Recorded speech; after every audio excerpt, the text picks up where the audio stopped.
The cotton corporation of India limited के side से एक बहुत अच्छी वैकेंसी है। जिन स्टूडेंट ने अभी तक अप्लाई नहीं किया तो प्लीज़ अप्लाई करना स्टार्ट कर दें। मैं एक टू जेड बात करने वाला हूँ।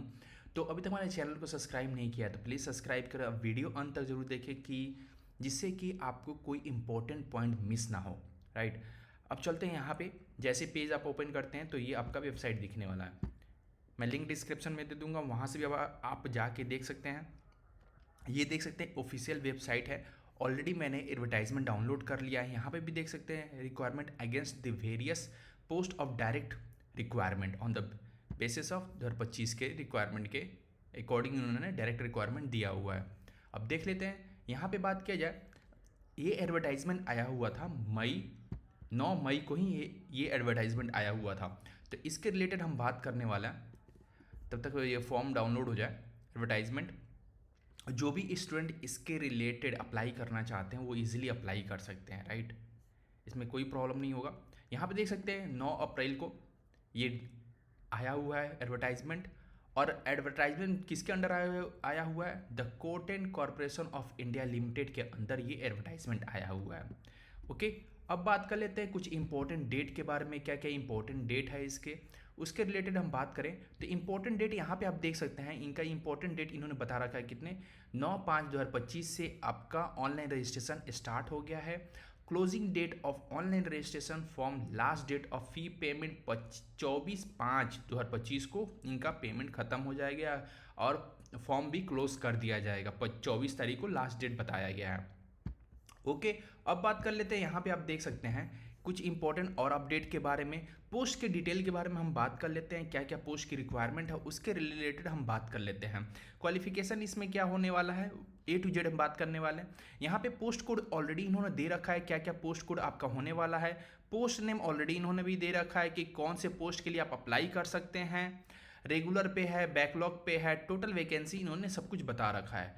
हम बात कर लेते हैं मैनेजमेंट ट्रेनिंग मार्केटिंग के रिलेटेड। जो भी स्टूडेंट MBA मार्केटिंग किए हैं वो इजीली इस फॉर्म को अप्लाई कर सकते हैं। इनके बारे में बात किया जाए, क्वालिफिकेशन रिक्वायरमेंट इन्होंने दे रखा है MBA in agriculture business management के रिलेटेड, और एग्रीकल्चर रिलेटेड कोई भी MBA आपने किया है तो ये आप इजीली अप्लाई कर सकते हैं। एज लिमिट की बात किया जाए 30 दिया गया एज लिमिट, टोटल वैकेंसी 10 दिया गया। अब बात करते हैं अकाउंटेंट के लिए। अकाउंटेंट जिसने CA CMA किया हुआ है, क्वालिफिकेशन उनका है, वो इजीली इस फॉर्म को अप्लाई कर सकते हैं। टोटल पोस्ट 10 दिया गया है और 30 एज लिमिट दिया गया है।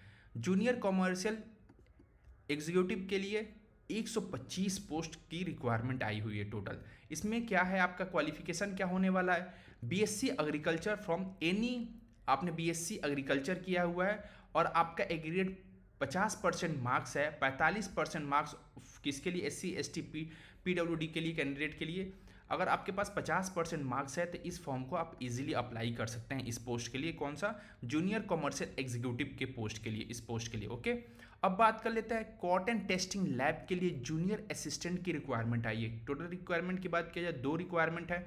इसमें आपको क्या क्वालिफिकेशन होना चाहिए, डिप्लोमा इन इलेक्ट्रिकल या इलेक्ट्रॉनिक्स इंस्ट्रूमेंट की आपके पास नॉलेज होना चाहिए, और आपके पास 50%, अगर आपके पास मार्क्स है टोटल 50%, आपने डिप्लोमा किया है तो उसमें 50% मार्क्स है तो आप इजीली इस फॉर्म को अप्लाई कर सकते हैं।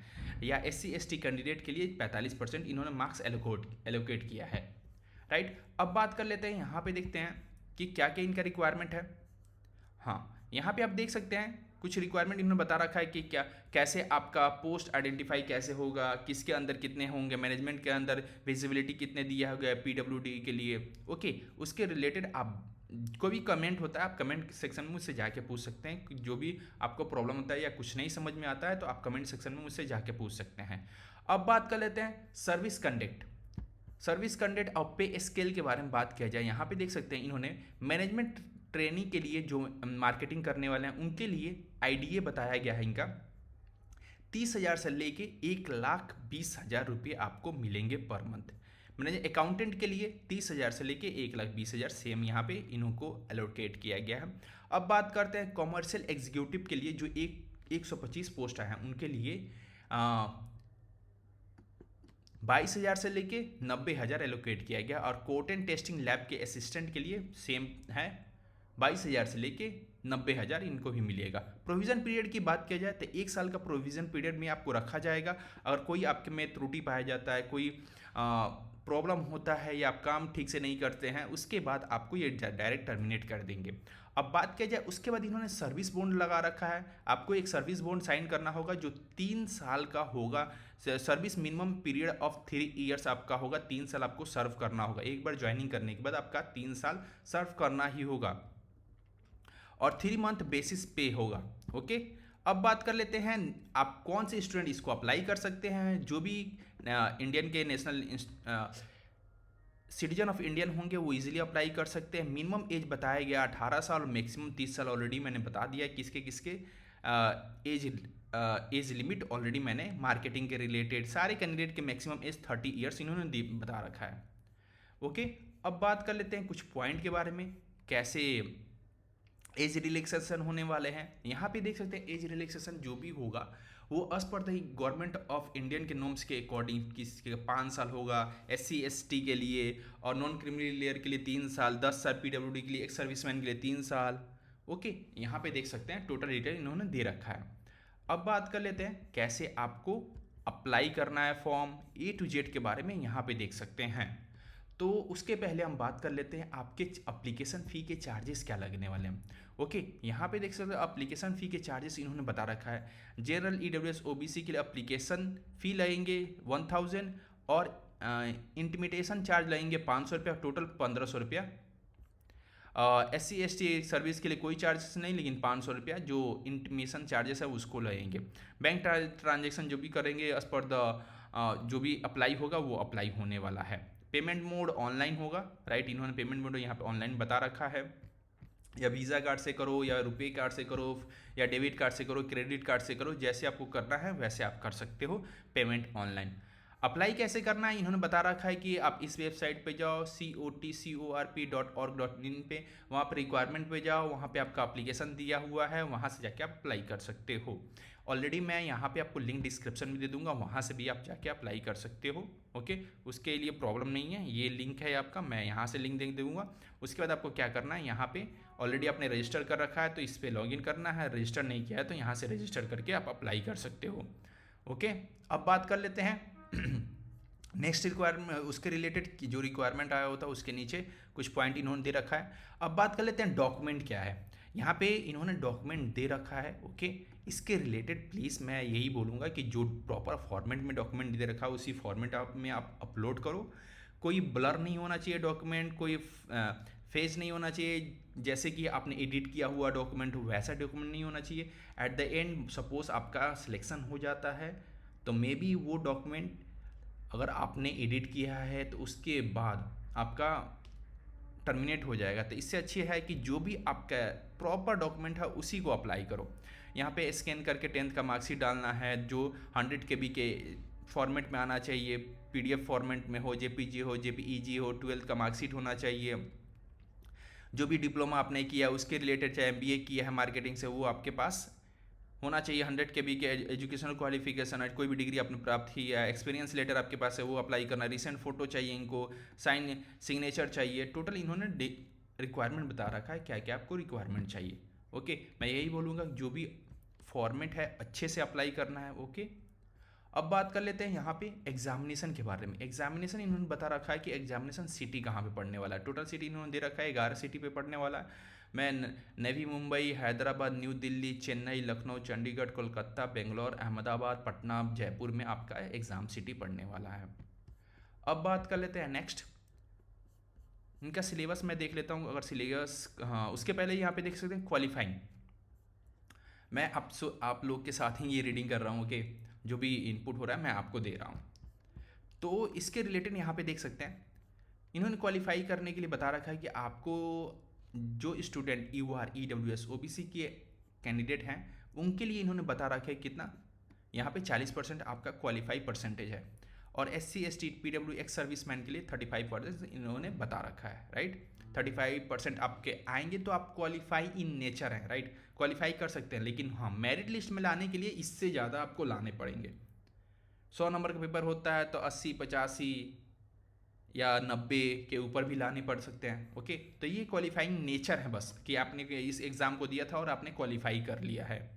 यहाँ पे इन्होंने सिलेक्शन होने का कोई चांसेस नहीं है कि आप 40% पे सेलेक्ट हो जाओगे।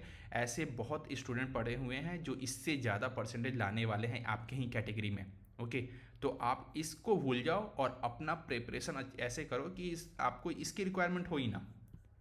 ओके, अब देख लेते हैं कैसे कैसे कहाँ पे है। ओके, यहाँ पे मैनेजमेंट ट्रेनिंग के लिए, मार्केटिंग के लिए जो भी इन्होंने दे रखा है कि कैसे क्वेश्चन आने वाला है सिलेबस के रिलेटेड, इन्होंने बता रखा है यहाँ पे। अब बात करते हैं, the paper would be the 5 parts, 5 part में आपका पेपर होने वाला है। 120 ऑब्जेक्टिव एमसीक्यूज होने वाले हैं। टाइप ऑफ अटेम्प्ट 120 मिनट आपको मिलेंगे। 1 नंबर हर क्वेश्चन को मिलेगा ईच करेक्ट, और गलत करने पे 1/4 आपको काट लिया जाएगा रॉन्ग आंसर पे। अब बात कर लेते हैं किस क्वेश्चन को कैसे डिवाइड किया गया है किस पैटर्न पे।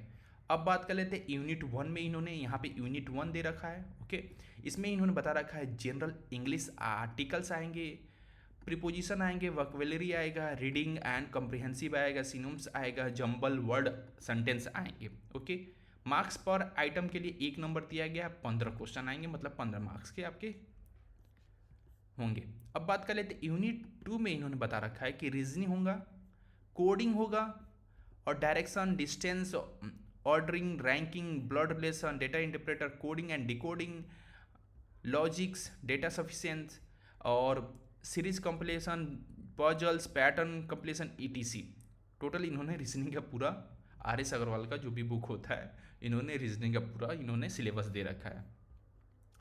हर सॉरी हर पार्ट के लिए 1 नंबर होंगे और आपके 15 क्वेश्चन आएंगे 15 नंबर के।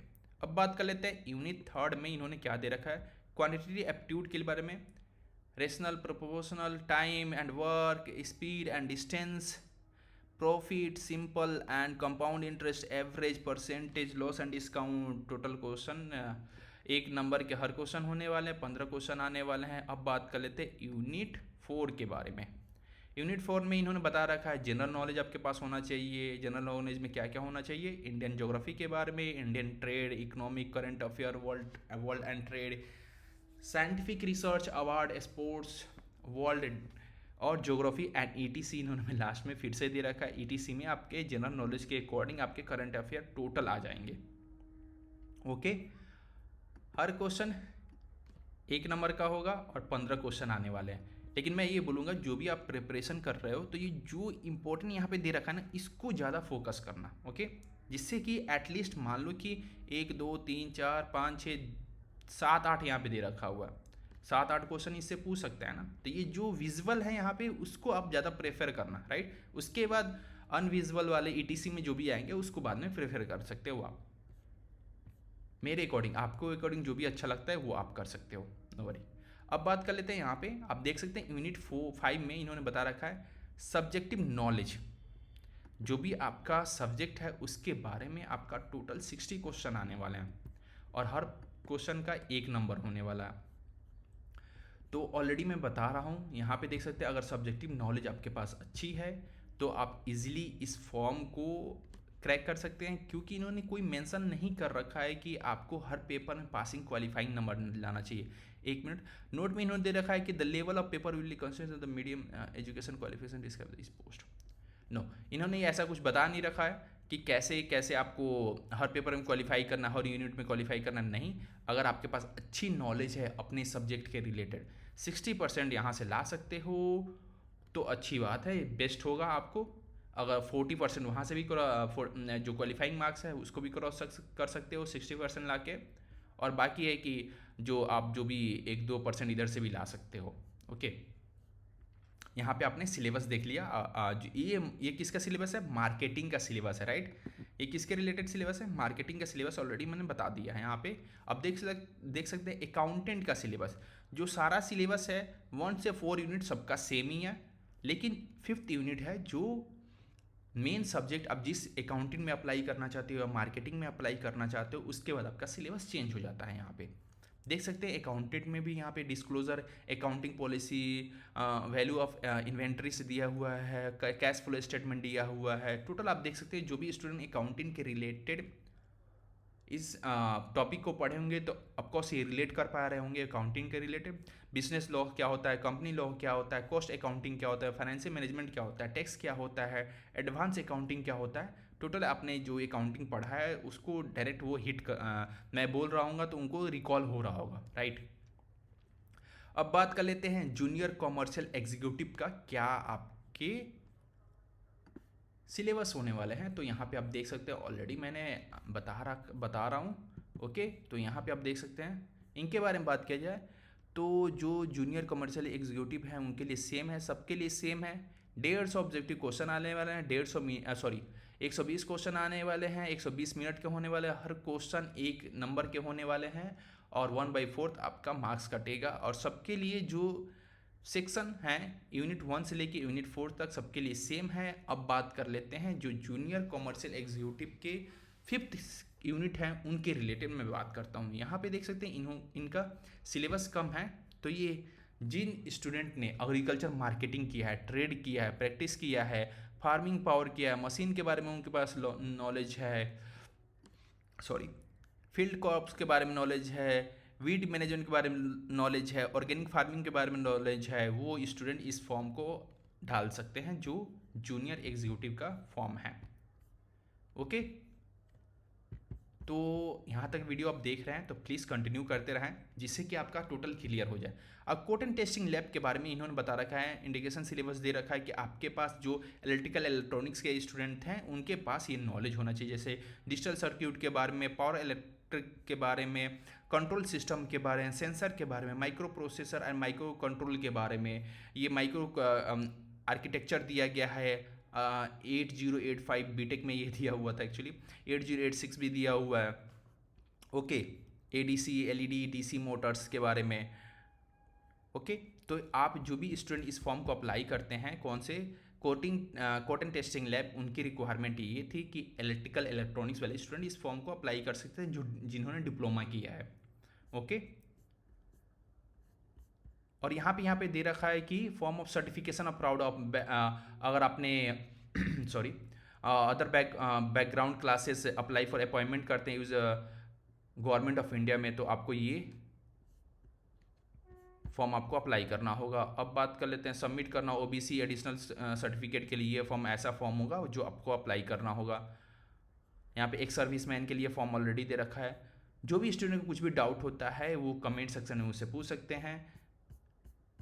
और कैसे फॉर्म अप्लाई करना है तो यहाँ पे आप देख सकते हैं, वीडियो कुछ ज़्यादा ही लंबा हो रहा है उसके लिए सॉरी। यहाँ पे देख सकते हैं आपको क्या करना है, ऑलरेडी आपने रजिस्टर कर रखा है तो ये क्लिक हियर पे करना है, ऑलरेडी रजिस्टर नहीं कर रखा है तो यहाँ पे आप जाके रजिस्टर कर सकते हैं। रजिस्टर करने के बाद टोटल आपको डिटेल फिल करना होगा। पोस्ट आप कौन से अप्लाई करते हैं, like non executive coat and testing lab का ये ऑलरेडी कोड आ जाएगा, राइट। देख सकते हैं यहाँ पे कर सकते हैं। उसके बाद अपना नाम डाल सकते हैं, ठीक है, फ़ोन नंबर डाल के जनरेट ओपीटी भी करके आप कंटिन्यू कर सकते हैं। तो जिन स्टूडेंट ने अभी तक अप्लाई नहीं किया प्लीज़ जाके अप्लाई कर सकते हैं। मिलते हैं ऐसे ही नेक्स्ट वीडियो के साथ, तब तक ले जय हिंद जय भारत।